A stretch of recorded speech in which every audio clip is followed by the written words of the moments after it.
Hello there, friend. How you doing? This is episode number 397 of Smart Podcast Trashy Books. I'm Sarah Wendell, and with me today are some of the bitches. If you need a break, and I bet you do, we are connecting with each of the Smart Bitches writing team from around the world to see how they're doing, collect some recommendations for comforting things to do, and extend their good wishes into the world. In this episode, I'm connecting with Carrie in California, Elyse in Wisconsin, Lara all the way from South Africa, and Amanda and I chat from Boston and Maryland, respectively. We also have some crucial questions about mayonnaise, and I hope you'll let me know what you think. This episode is brought to you by The Bachelor by Sabrina Jeffries, the second in a series about the grown children of a woman widowed several times, all of whom are on a quest to find the truth about their respective fathers. Lady Gwen Drake has protected her family's reputation by hiding an imprudent affair from her youth. But when her former suitor appears and threatens to go public with her secrets, her twin brother hires Joshua Wolfe, former soldier, war hero, and their estate gamekeeper, to keep her safe in London. Joshua is now monitoring her every move, and Gwen must decide which is the greater risk: outwitting a scoundrel determined to ruin her, or revealing her whole heart to the bodyguard she can't resist. The Bachelor by Sabrina Jeffries is available now wherever books are sold. Find out more at sabrinajeffries.com. This episode is also being brought to you by Lola. Lola is a female-founded company offering a line of organic cotton tampons, pads, liners, and all-natural cleansing wipes. Lola offers complete transparency about the ingredients, and their products are 100% organic cotton with no added chemicals, fragrances, synthetics, or dyes. They will make your month a little easier. Here's how it works. They send a subscription box that is fully customizable. You can choose your mix, you can choose the absorbency, you can choose the number of boxes, and the frequency. I like knowing the ingredients, but I love the personalized assortment delivered exactly when I need it. For 30% off your first month's subscription, visit mylola.com and enter SmartPod when you subscribe. That's 30% off at mylola.com with SmartPod. Hello, Patreon community. Have I mentioned how fabulous you are today? You are completely fabulous. If you are a member of our Patreon community, well, then I'm talking to you. If you have supported the show with a monthly pledge, you're making every episode accessible. And if you would like to join our Patreon, your support would be very much appreciated. Have a look at patreon.com/smartbitches. Monthly pledges start at $1. They help keep the show going each and every week so that you can listen and relax. I hope you're relaxing. Are you relaxing? You should be relaxing. If you can't, I understand. These are strange-ass times. But either way, wherever you are, I hope you're chill, and I hope we can help a little bit. So thank you to the Patreon community for helping me keep the show going each and every week, and helping me connect with all of the writers for Smart Bitches all around the world. I will have information at the end of the episode about what's coming up. I have a really bad joke from a patron. Thank you, Paul. And I will have links to all of the books. It's a lot of books that we talk about in this episode. But I love when I get to assemble the bitches, as I put it in my show notes. So on with my episode with Carrie, Elyse, Lara, Amanda, and myself. We are sending you good thoughts and many good book wishes from a safe and acceptable social distance. And I hope that wherever you are, however you're listening to this, you and yours are safe and sound.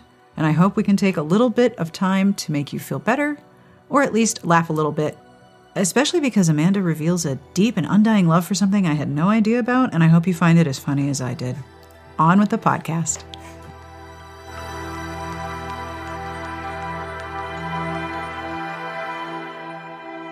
All right, so tell me, amid the chaos of your home, as we are all home, quarantining and practicing good safe social distancing, what comfort reading, or, television show if you really want to go that way, what item of comfort do you want to recommend to the universe this week? Ooh, well, television show, that opens up a whole new thing. I am going to stick with reading, and I'm going to bring up the same 3 or 4 books that I tend to bring up over and over again. So I like books that are funny and feature resilience. And they have to be books that I have read 5 million times so that I can pick it up, read a page, and then wander off, and not put a lot of thought into it. So one of my go-tos is Bet Me by Jennifer Cruzy. That is one of my big go-tos. I love that book. It's by far my favorite romance, and I read it over and over, and I just pick up a page or two and laugh, and it makes me happy. Also, A Tree Grows in Brooklyn, which I believe is by Betty Smith. And that is not a romance. It's a coming-of-age story, and it has quite a bit of tragedy in it, and it has happy things and sad things and funny things. But I think the reason that I pick it up and put it down so often is that the characters in it remind me very much of my own family. And I find the theme of family resilience to be very powerful, and I relate really strongly to the main character, so it's like revisiting a friend.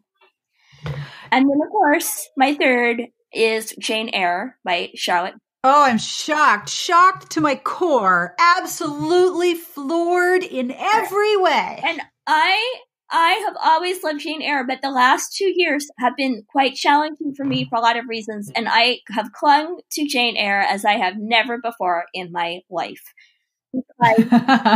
Because of her sense of self. Because the Jane Eyre is not really about this romance. What it's really about is this person who has everybody telling her that her life is not important. And she keeps deciding for herself that her life is important. And it's not that she's selfish. It's that she just values herself. And the more that other people devalue her, the more she values herself. So, and the book also has quite a bit of funny parts, although it is not a comedy book. And it has drama and all these other things. But there are definitely, just thinking about that book kind of calms me down, because she's got that calm core that I lack often, and that helps stabilize me.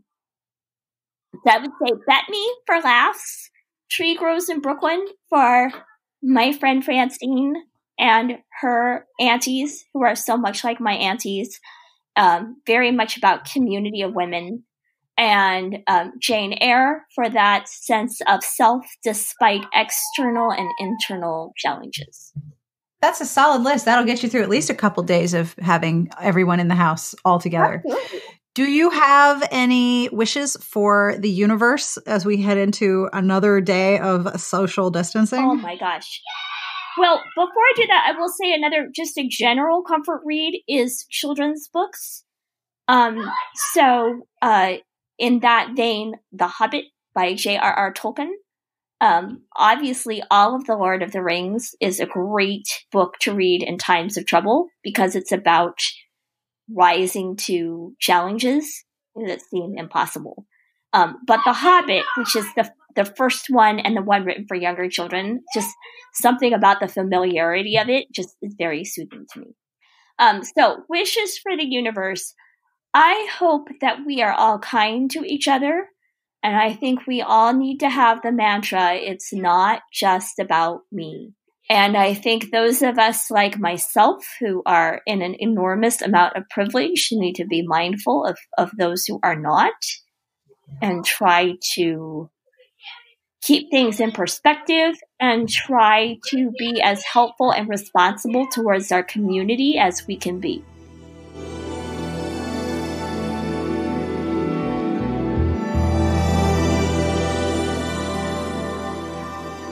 So, hey, Lara, how you doing?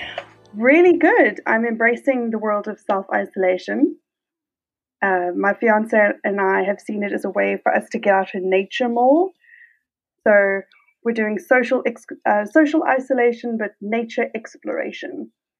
That's our motto. I think that sounds lovely. And you posted the most beautiful picture in our Slack that I want to kind of share in the podcast show notes, because it looks really beautiful. So how are things in South Africa? Well, we've just, on Sunday night, the president declared a state of disaster. Basically, that just means that they can make more funds available. It's a administration shortcut. Yeah, it's like a state of emergency. We have those in state and federal level here too, yeah. So we've got that. Schools are closed until the 20th of April. Good God. So people have got, it's about just under 5 weeks. And it is, forgive me, I have to think through this because I'm a Northern Hemisphere person and also American, ergo, I'm the center of my world. So it is currently fall or about to be fall, right? Yes. So you just went back, or the students just went back after holiday term. Well, so we've had the summer term, and we would be having our little autumn break before we go back to school, and then we have our winter break in June, July, for like 3 weeks. So essentially, I think I don't actually know how much teaching time we're losing. It's going to be a whole bunch. Yeah. For us in the States, it's well, first of all, it's a hot mess. But it's also highlighting how little in the way of support we have on so many different levels. Is the same true for South Africans? 100%. And I think the reason that we're being so proactive, even though we have a relatively low number of cases, is because we are such in terms of income, really unequal society. So in places in our townships where people live really close together and essentially in shacks, many of them, if one of them contracts the coronavirus, they don't have the access to healthcare that they need. They can't be in isolation. It's just physically impossible. So it's really a lot about protecting that very vulnerable population. Are workplaces closing as well? Quite a few, yeah. A lot of working from home places. But I'm not sure how, like, our small businesses are going to deal with this. I'm not sure how the kind of service industry is going to deal with it. Because, I mean, someone has to be at the grocery store to sell people things. Right. So how are we going to protect those employees? Right. So there's a lot of big questions, potentially scary questions, that still need answers. So what recommendations do you have for people listening who might want something comforting or soothing or enjoyable while we're all at home? Well, so I have 2.5 because that works. One is really dependent on where people live. And that is what Lunga and my partner and I are doing, and going out in nature as much as possible. Yes, such a good idea. Because it's really shifting our understanding of like the world that we live in and how insular it can feel. And actually, you can still walk past people on a hiking trail safely. You can still be in public. But these kind of wide open spaces, they're a great place to be. Oh, I don't remember the specific figure because it was a number, and I don't remember numbers at all well. But I know that there have been studies about how much exposure of being in nature, how long it takes for the physical effects to lower your stress levels. And I think it's like 15 minutes or less. Yeah, it was. I mean, it's really been a game changer for us. And then the other two ones I have are far more traditional smart bitches kind of area of expertise. And that's books. Oh, bring it on, ma'am. So I have 2 genres that I go to when I need comfort. Number 1 is fantasy, because I need a world that is completely different from the one I'm in. And then similarly, for the same kind of reason, I go to cozy mysteries as well. Oh, you and me both. Please tell me your recommendations. I'm so curious. So for cozy mysteries, there is a really curmudgeonly, frumpy, I just love her, Agatha Raisin, the star of the series by MC Beaton. I think there are like 25, 26, 36. I mean, there's a million books. Oh, that'll do. And she is this frumpy, angry 50-year-old who, having been raised in a working class environment, sees the Cotswolds in the UK as like, that is her goal. That is where she needs to be.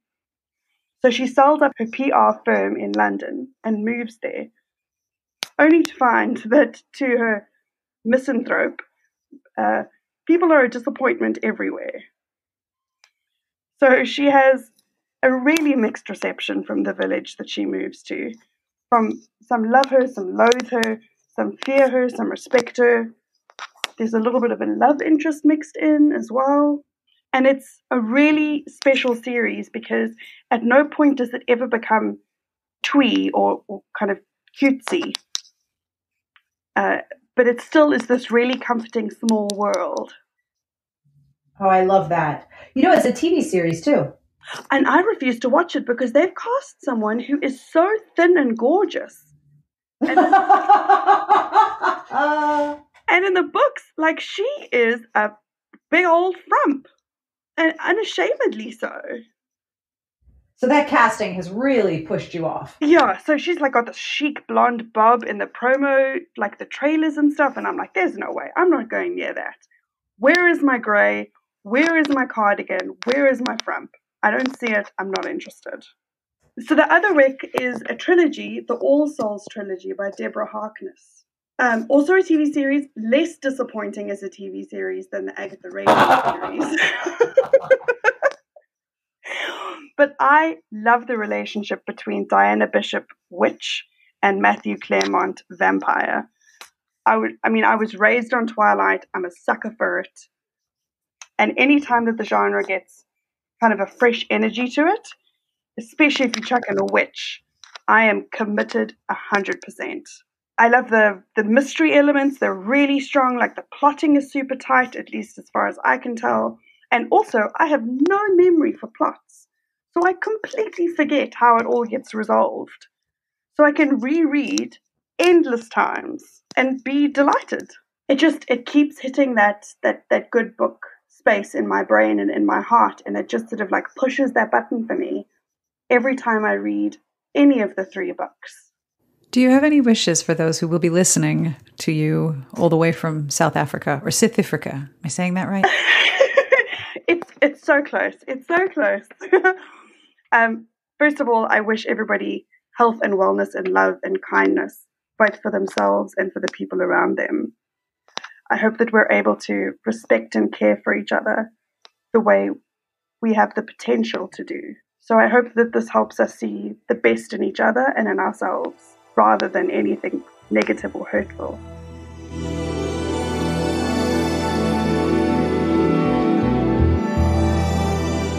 So I got shit-faced this weekend and did sticker art. Nice. Like the gemstone stickers I see on Instagram, or like filling in a picture stickers? Like filling in a picture, like kind of, what would you call it? Like paint by numbers? Yes, but with stickers. So that's what I did this weekend. So that is excellent. What other recommendations do you have for comfort in addition to sticker art? So other than don't watch the news if it's going to completely freak you out, don't go on social media.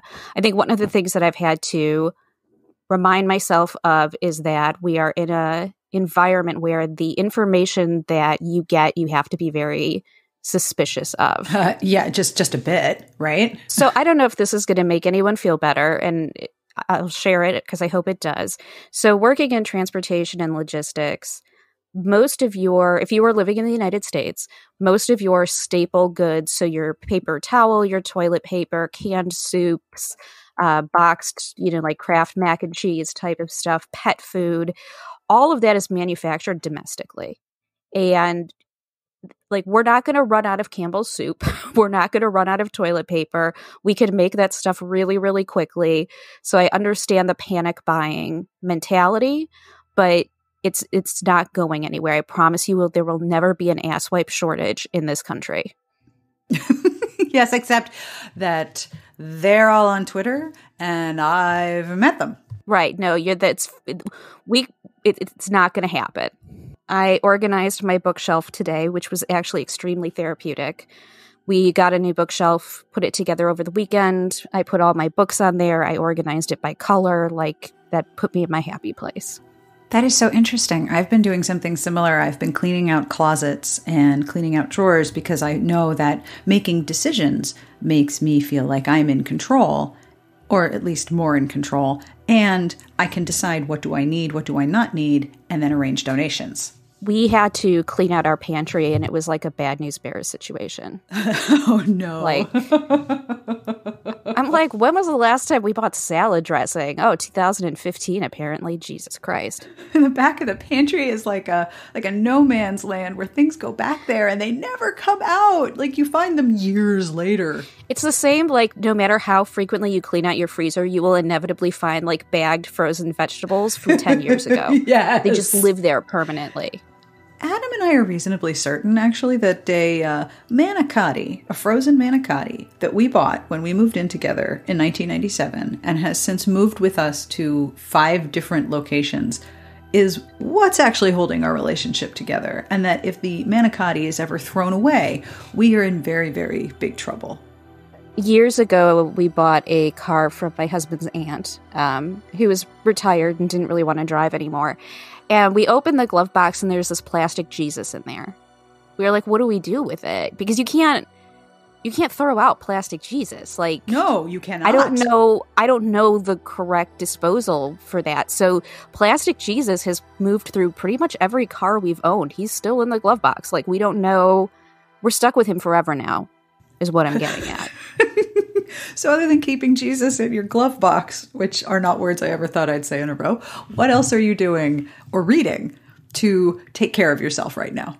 So I've definitely been turning back to kind of older favorite authors. I shouldn't say older, but like I've been reading Tessa Dare's backlist, going down like my comfort read rabbit hole. So I've also found that books that normally I would criticize for not having enough conflict in them, I'm like, I am 100% here for like no conflict. We're just going to fall in love and it's going to be awesome. I just read It Starts with Scandal by Julia Quinn. So the Bridgerton prequels so far have not really worked for me. This one did. It's very, very tropey. We have friends to lovers, marriage of convenience, virgin hero, and slow burn. Oh, well, hello there. Many tropes. Yes. There is like no conflict in this book whatsoever. Her reputation was ruined by a guy who was going to basically kidnap her to Gretna Green, get married. Then he could have her inheritance. She was like, no, and kicked him in the balls. But now no one else will marry her because she was stuck in a carriage with this guy. So her next door neighbor like does the right thing and marries her. It's a marriage of convenience. They grew up playing together as kids, but there's no feeling between them other than friendship. And it really develops from there. Super, super light on conflict, super, super heavy on tropes. Very calming, restful brain reading. Oh, yeah. I think restful brain reading is vital right now. What do you think? I agree totally. Like, I normally read a lot of creepy shit, and I can't do that right now. Oh, no. Did you see the cover reveal for Alyssa Cole's thriller coming out this summer? Oh, my gosh. It looks so good. The cover looks so good. I am really too scared to read that. Like, really too scared. So, I recommend that book, and I apologize because I think that one actually comes out in April. So I'm kind of a dick in recommending stuff you can't necessarily read right away. And then I, have read a couple of books by Kylie Scott. And again, fairly light on conflict. Kylie writes these books that are like guy who's rich or famous or secretly a spy or something, totally falls in love with, becomes infatuated with like normal everyday girl. And so the book that she just released is called Rich Boy. And it's about this woman. She's working at a bar. They have a new busboy. They kind of hit it off, sort of maybe talking about starting a relationship.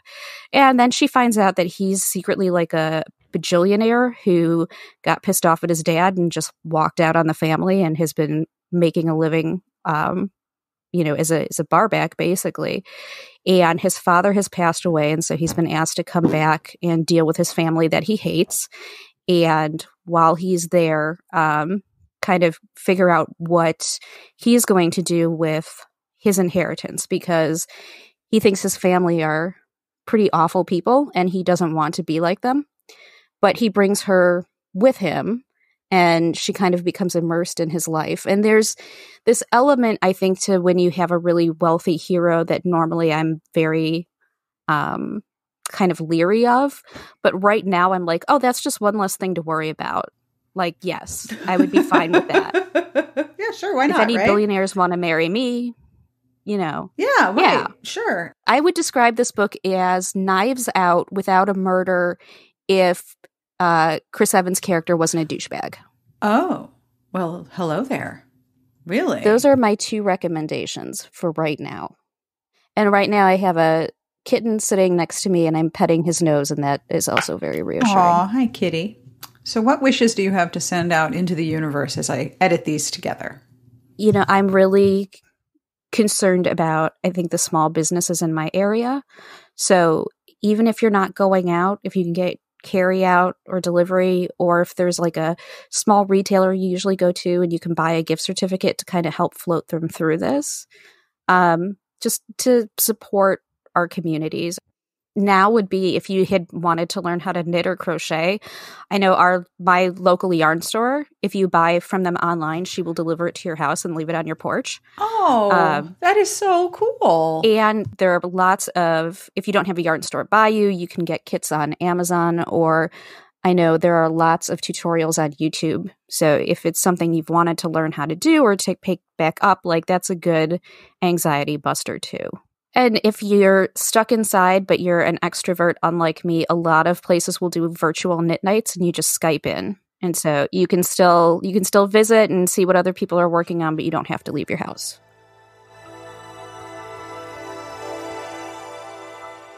Today's show is brought to you in part by Native Deodorant. Native Deodorant is formulated without aluminum or parabens or talc. It's vegan, it's never tested on animals, and it works. I have been trying the coconut vanilla scent. It is their most popular, and wow, do I like it. Plus, deodorant usually makes me break out, and this has been terrific. They offer free shipping on every order and free 30-day returns and exchanges in the U.S. If you'd like to give it a try, you can get 20% off your first purchase. Visit nativedeodorant.com and use promo code SARAH, S-A-R-A-H, during checkout. That's 20% off with promo code SARAH at nativedeodorant.com. And now back to the rest of the podcast, this time with Amanda and me, and some very shocking revelations about the things that Amanda loves that are getting her through this time. So what's up with the bookstore, Amanda? Sorry, I'm getting my charger. So the bookstore has closed. I think Sunday we made the announcement. We're temporarily closed for 2 weeks for right now, but we're still taking online and phone orders. So we're closed to the public. And then for those online and phone orders, you can do curbside pickup. So you show up to the bookstore, you tell us we're here, and then we will run your book or books out to you. And then we also do like free delivery to the local area. So like the local 3 towns has been doing free delivery, and it's just mainly our store owners on their bike or in their minivan. It's really cute. Crap. You've become like a takeaway bookstore. Yes. And so 3 doors down from us is the craft beer cellar, and they've been doing local deliveries in their van, and they're so nice. So if you have a book order waiting and you place a beer order, they will deliver your books and beer order together. Oh my gosh. That is brilliant cross promotion. How did I not know that this could be a thing? This is amazing. Books and beer delivered to your house. That's incredible. And then, a lot of people are buying full series for their children. So like Diary of a Wimpy Kid, Wings of Fire. I just feel bad for the kids whose parents are like, what kind of math workbooks do you have in store? And they're like, oh no. But it's been actually like very busy. And some people don't want to come in, which is totally fine. If they have like an immunocompromised person they're living with, or they're worried about their own health. So we're just really running on like a skeleton crew right now. I think on Saturday I go in from like 11 to 5 or something like that. And it's just me, Gail, who I've mentioned in a previous podcast, and her daughter, Sophie. Just the 3 of us handling everything. Wow. Are you getting a lot of orders? Oh, yeah. So many orders. Yeah, we did a lot of business Friday, which is even before we closed. And so far it's just online wise, it's shown no signs of slowing down. So our bosses are like, we will pay you for the hours that you're supposed to work this week, whether you come in or not. Wow, really? Yeah. That is so great. And like the cafe can't stay open. And so they're like, we'll pay the cafe staff for the hours they're supposed to work this week, even though you can't be here. Right. I know a lot of different places, and I think this is true for Boston, have the prohibition where at a certain time you have to switch to all takeout and delivery, or you can't host people in a space. You can only do takeaway. I know that's definitely true here in the Metro DC area. Yeah, I think some places are doing that. So, for example, and some places aren't. One of my favorite restaurants or restaurant groups, they have a Mexican restaurant called Lone Star, and they have a regular American style restaurant called Deep Ellum. But they're not doing takeaway. They're using all of the extra food they have on hand to kind of feed their employees that are out of work right now because they can't keep the doors open. Oh, that's lovely. I know. That is really lovely. Yeah, so I mean, you have some shit heels out there, but you also have really nice examples of community and support and that sort of thing. It's a weird time. My parents, they're not super worried because they live in the middle of bumfuck nowhere, and no one goes anywhere or does anything. But my parents are worried about me. They're like, we think you should get a gun. I was like, I don't think I need a gun. What are you going to do? Shoot the virus? I don't know. Wait, is there corona target practice that I don't know about? Not the beer, the virus? I mean, my parents, solutions to a lot of things are you should probably have a gun. And I was like, I don't need one. I've never felt unsafe in the 7 years I've lived up here. But no, my dad's like, have you thought about, getting a gun for your home? I was like, no, I haven't thought about it. And I don't need it. Wow. Yeah. So that's my parents' way of looking at things. It's we need more firearms. No. No. A gun. I don't need one. Thank you though. No, I just need to wash my fucking hands. That's what I need. I want to wash my hands and my gun. Well, you gotta keep it clean. Gotta keep the gun clean. Oh my gosh. Okay. So what are your recommendations for people who are listening, who want something comforting? So originally this started as comfort reads, which I only really have 2 because my brain is not about that reading life at the moment.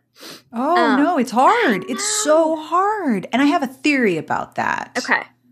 Here's my theory. I notice this when I am tired and my brain doesn't have quite enough energy to read. And I start thinking about nothing but video games. I start thinking about, wonder what I should do with Dragon Age Inquisition that I haven't played. Or, Stardew Valley. I was playing Pokemon Shield till 1 a.m. last night. Exactly. My theory is that with a video game, all of the visuals of the world are already created for you. You're in a story, you make decisions that influence the story, you're being told a story, but that work is all done. Whereas when you're reading, your brain has to do all of that construction work. With a video game, you're entering a world that is already built. Or I found I can reread things because I'm re-entering a world that mentally I've already created. My 2 books that I have are rereads. They're not books that I'm currently, are new to me. So I have Garden Spells by Sarah Addison Allen. And that is my go-to comfort, turn your brain off. The book to me is the epitome of a warm hug. So I love that one. And then I've been turning to one of my favorite manga series, Ouran High School Host Club, that was made into a super cute anime. And a scholarship student kind of disguises herself as a boy and joins the host club on campus. And then, of course, all the other host club men discover she's a woman and then completely not baby her, but protect her and love her, and it's super cute. But manga is visual, And then the rest, I've just been like watching a lot of stuff that enables me to just have my laptop in bed with me and I can just doze off and then like come back to it. So a lot of like napping and watching things. Yeah. Labyrinth. I've been watching Labyrinth a lot with David Bowie. Balls. Tigers of Scotland on Netflix. It's like a nature documentary about the endangered wild cats of Scotland. A lot of like peaceful imagery of, you know, gorgeous cats wandering around the Scottish Highlands. And let's see, Kim's Convenience, which is such a cute, funny kind of, not like a sitcom, I guess it would be a sitcom, about a family who runs a convenience store. I believe they're a Korean family. It's super cute. I would liken it to, if you like Schitt's Creek, I would say Kim's Convenience is a good one to pick up next. And then I've been watching a lot of like Asian dramas because I feel like I'm reading and watching at the same time. Oh, that's really interesting. So, there's, I have a list. Well, it's a pretty short list. So, one of them is called Bring It On, Ghost. I'm sorry. Bring It On, Ghost. I did not know that those were the words that I needed this morning, but those are the words I need. Bring It On, Ghost. Please tell me this is about rival cheerleading squads with a ghost. Right? That's what I want right now. It is not. Okay. But I'm sure it's still excellent because that is exquisite titling. So Bring It On, Ghost is about this college student has like psychic abilities and he unexpectedly gets a amnesiac ghost roommate. Of course he does. Right. Naturally. The ghost is a woman and he is a man. And he's like brushing his teeth and she's like, I know you can see me. I know you can see me. It's really funny. And they kind of like team up to hunt down like bad ghosts. Of course they do. It's just like really cute. It sounds cute. The other one is Perfect Match, where it's kind of like a foodie challenge, a culinary challenge between like a stuck-up celebrity chef and a woman who runs like a night market. And she's like a street food vendor. So it's also very good. I think that one is Taiwanese, if I'm remembering correctly. And then I've been watching the adaptation of The Ghost Bride, which is a fantastic book. If you haven't read it, they made it into a Netflix series, and the visuals are beautiful, and the settings and like the set dressings are just fantastic. So that's a good one to read and watch. Those are my recommendations. I mean, Netflix is killing it with some really good Asian dramas right now. There's a lot to choose from. Happy to do a whole separate podcast about K-dramas. I mean, Netflix has some really cute rom-coms we've been missing. Like there's one called Falling in Love, INN, which I've watched recently. That one is super cute. So if you just want feel-good, smoochy romances. Visually beautiful, trope-heavy, fluffy smooching. Yes, and it sounds good. It lets me just like fall asleep because I listen to stuff while I sleep. So I'll just lay in bed, watch something, doze off, come back to it, start from where I remember last and rinse and repeat.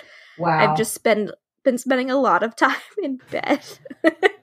Well, look, this is really hard. I keep telling people when I speak to them and when they're like, oh, this is really stressful and wow. I'm like, yeah, well, this is really hard. This is hard stuff to do. You do whatever it takes to get through and take care of yourself and the people around you. This is really difficult stuff, especially because we lack consistent guidance. And it's kind of like unprecedented. Oh, like, this is not something that we've experienced before. It's weird, right? Like, there's pieces of things we've experienced before, like going to the grocery store and seeing it out of milk and cereal and pasta and sauces, kind of like a snowstorm. Right before a big blizzard, especially where I live now. People panic about snow, but right now it's sunny and about 65 degrees Fahrenheit. Yeah. So can I tell you what I've been reading the past week or so? Yes. I have been very happy, far outside of romance, reading mysteries all set in 12th century Wales. I am as amused as you. In the thread that we did recently about mysteries with crossover romance appeal, Randa Michelle and Sandra L. both referenced the Cadfile series. And I remember thinking, oh, that was a television series when I was a kid. I think it was on PBS. They're all on Kindle Unlimited, and I have a trial of that right now. They're really, really fun. I am extremely happy. In Wales, in the 1100s. Well, wait, they're not exactly in Wales. They're in England right next to Wales. But you ever see one of those screensavers or videos to help you relax, and it's a field and it's gold and little dust motes float in the air and it's quiet and soothing? That's kind of the atmosphere of these books. There's always a dead person because it's a murder mystery. There has to be a dead person. Well, I mean, how else are you going to solve a murder unless there's a dead person to solve the murder of? So sometimes it happens right at the beginning, and sometimes it happens a later chapter, and we have Cadfile mucking around with his plants for a couple of chapters. It's the 1100s. Nobody gets very far very fast. They're in a monastery most of the time. He's got a garden. It's just very, very soothing to read about it. There's also a certain amount of competence because Cadfile is very competent. And then there's bureaucratic dumbassery and terrible leadership and shitty humans. And he has to outsmart people. There's a romance in almost every one. Michelle and Sandra were both right about that. I mean, not that I doubted them. I am extremely happy hanging out in the 1100s right now. How many books are in this series? You said there's a lot, right? There are 21. Wow. Yeah.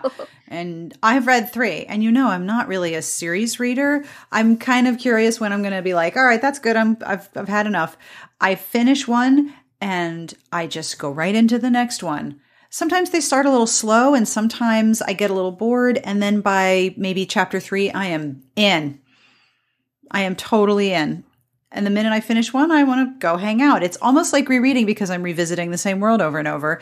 And it's a very simple world that is internally quite complex. But it's just so soothing. I can't even tell you. It's just really lovely. And I'm very pleased that if I have to escape into a world, hanging out in the 1100s with Cadfile because he's solving murders and helping people run away together because they deserve a happy ending. Yeah. I love this plan. Let's solve murder. Yeah, let's solve a few murders. If that's what's getting me through the day, solving fictional crime in fictional worlds, I'm totally okay with that. We were supposed to go out to dinner tonight, our girls' dinner, and obviously we're not. the publishing group? The publishing girls group? But we're not. Right. So what are you doing? Nothing. Well, one of the women were like, we should have a Skype dinner. And I'm like, no, I was telling my roommate, no one wants to see me eating microwaved hot dogs in my pajamas. So why not? I mean, why not? I don't know. People think my hot dog makings are gross. What are you doing to your hot dogs? Well, Is there some kind of hot dog scandal here? I put mayo on my hot dogs.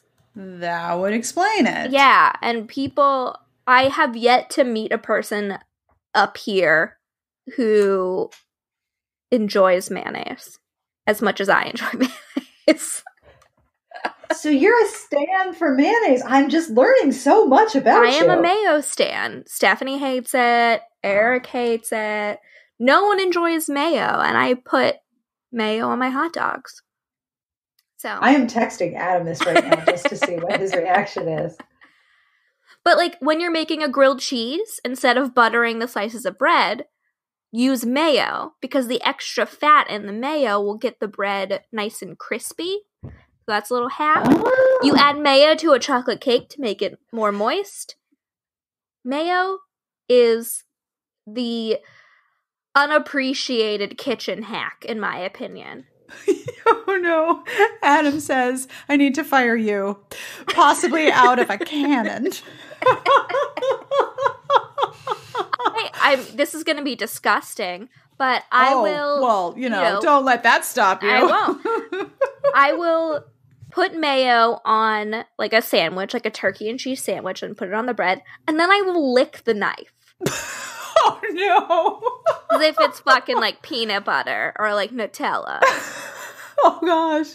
You have a deep love affair with mayo, huh? I love mayo. I love Miracle Whip, which my dad introduced me to, which is like a tangy mayo.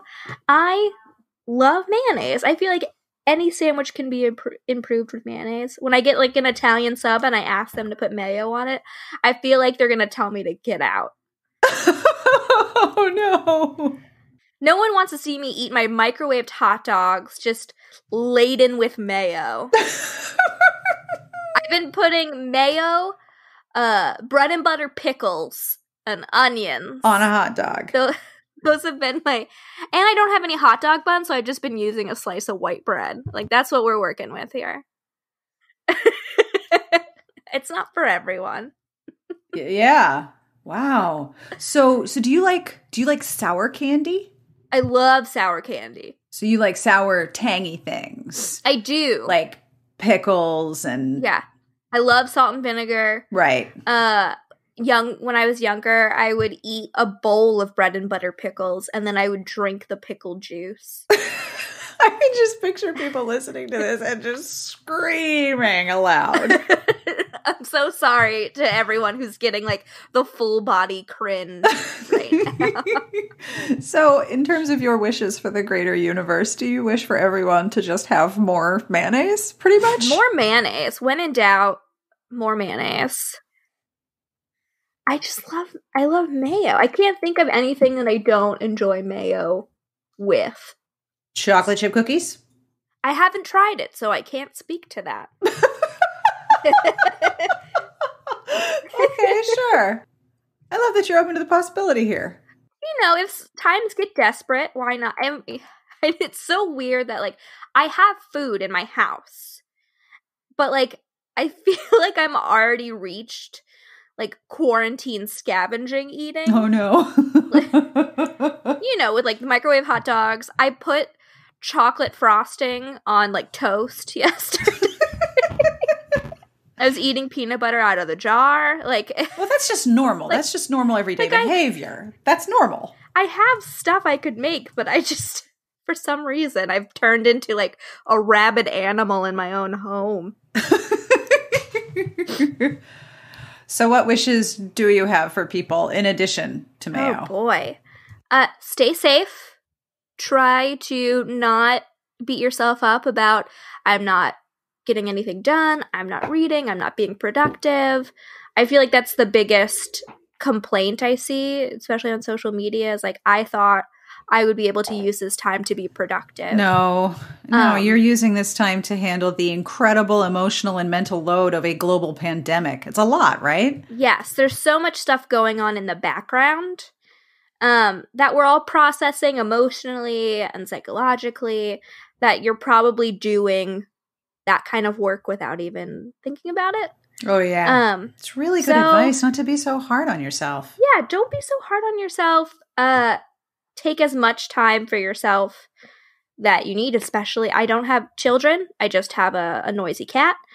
So I don't know what it's like living with kids who, get bored easily and, aren't in school. So just try to be gentle with yourself during this very strange, unprecedented time.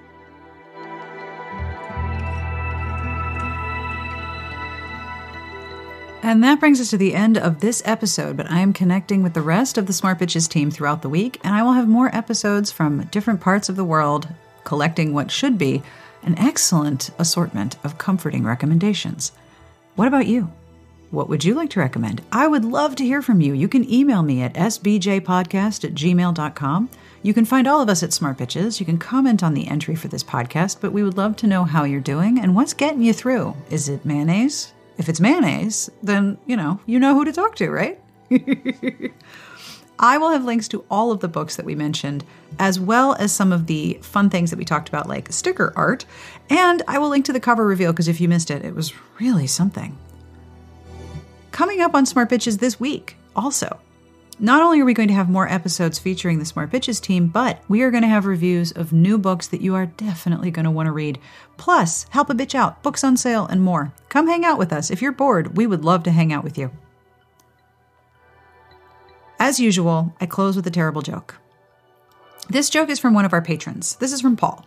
And this is as close as I'm going to get to a religious joke, but this joke made me snort so hard. Are you ready? All right, here we go. A priest, a minister, an imam, and a rabbit walked into a bar. What did the rabbit say? The rabbit said, I think I'm a typo. It's so dumb, I love it. Thank you, Paul. If you would like to send me bad jokes, I would love to hear them. You can email me at sbjpodcast@gmail.com or Sarah, with an H, at smartbitchestrashybooks.com. I think I'm a typo. Wherever you are, we wish you the very best of reading. We hope that you and yours are safe, and we hope that we have provided a few moments of amusement today. And we will be back next week with more. On behalf of all of us here, have a wonderful week, stay safe, and we'll be back next week. Smart Podcast Trashy Books is part of the Frolic Podcast Network. You can find more outstanding podcasts to subscribe to at frolic.media/podcasts.